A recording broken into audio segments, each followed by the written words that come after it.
Hi, this is Michael Buffer, and you're watching Dante's Boxing Nation. Dante's Boxing Nation.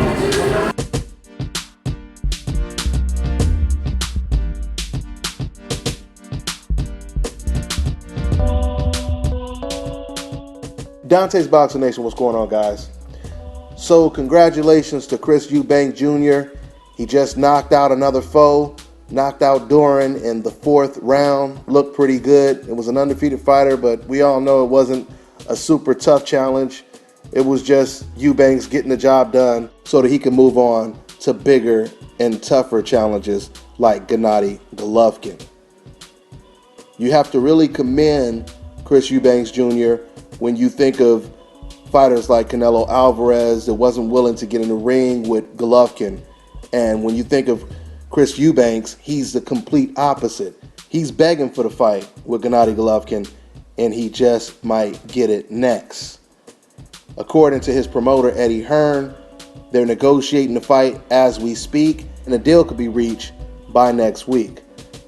You know, I know a lot of people don't believe Chris Eubanks can beat Gennady Golovkin, but I will say this.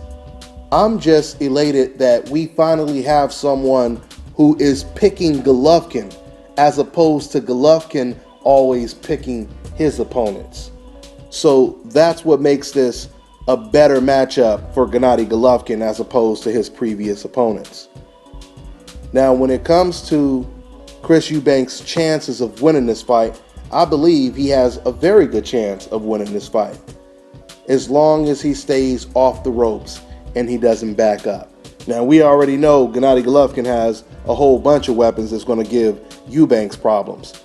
But in this fight, Golovkin may be going up against a guy that has some weapons that may pose him some challenges as well. Chris Eubanks, he has an excellent uppercut, which will be a good weapon against someone like a Gennady Golovkin. Chris Eubanks, he can fight on the inside. It seems that he does have power, a good defense, and decent footwork. Not only that, but Chris Eubanks, he's young. He has an amateur pedigree. He has a fighting pedigree because, of course, his dad is Chris Eubanks Sr. So, you know, I mean, compared to Canelo Alvarez versus Liam Smith, of course, I really like this fight. I mean, it's not Keith Thurman versus Sean Porter. It's not Ward versus Kovalev, but it is an interesting fight that I look forward to watching. On top of that, Gennady Golovkin, he'll be going to Chris Eubanks' backyard. That's another element that brings a little bit more intrigue when it comes to this fight.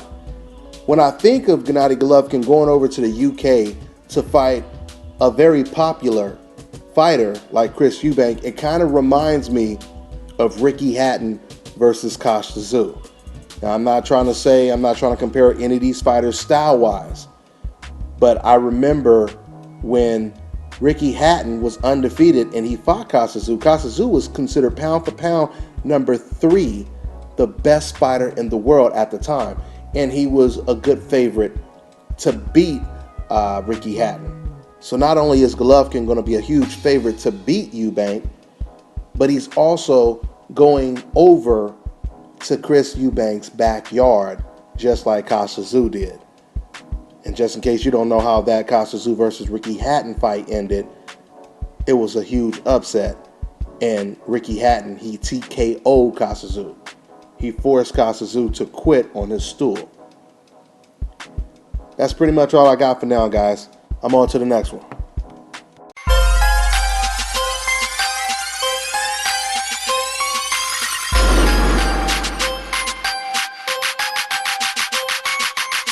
Hi, you're watching Dante's Boxing Nation.